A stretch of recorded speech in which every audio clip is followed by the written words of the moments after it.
دلایل گرفتگی بینی چی هستش و چه درمانی داره؟ تا آخر ویدیو با من همراه باش.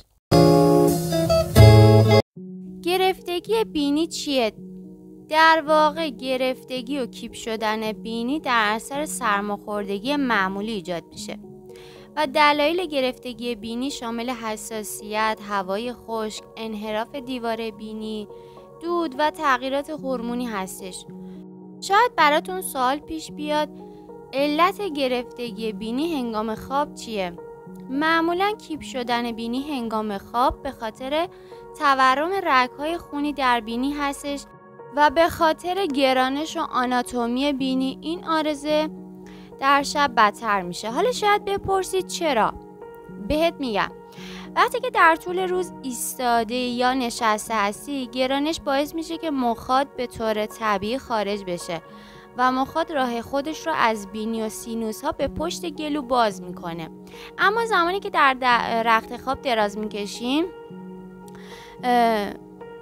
گرانش باعث میشه که مخاط به جای تخلیه شدن برگرده و دچار گرفتگی بینی میشیم. کیپ شدن بینی اینقدر عذاب آوره که اولین سوال شما این هستش که چه کار کنیم گرفتگی بینی خوب بشه. در واقع باید مجاری بینی و سینوس ها رو مرطوب نگه داریم. حالا برای مرطوب نگه داشتن مجاری بینی در خونه میتونی از یک مرطوب کننده هوا یا بخور استفاده کنید، دوش آب گرم بگیرید و از بخور آب داغ استفاده کنیم. حوله گرم و مرطوبی رو روی صورت خودتون قرار بدید. این کار باعث میشه که مجرای بینی شما باز بشه.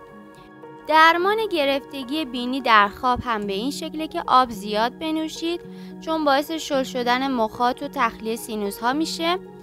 حیوانات خانگی رو از اتاق خودتون دور نگه دارین.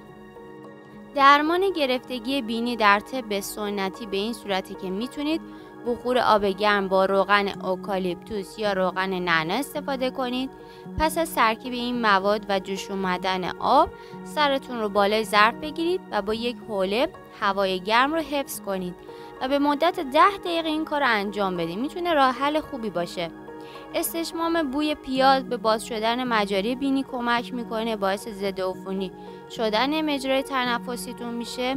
مصرف سرکه سیب با عسل به نسبت 2:1، یعنی 2 قاشق سرکه سیب و 1 قاشق غذاخوری عسل رو با آب مخلوط کنید و 2 بار در روز مصرف کنید و این ترکیب باعث خشک شدن مخاط اضافی میشه و راه بینی رو باز میکنه.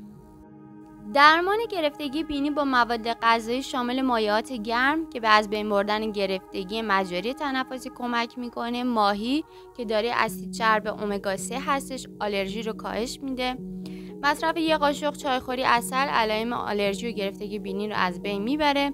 حالا وقتی که بینی و گوش شما کیپ میشه، دلیلش اینه که ترشحات داخل مغز به بیرون میخواد هدایت بشه. حالا ترشحات غلیظ و نمیتونه خارج بشه و باعث گرفتگی بینی و گوش میشه.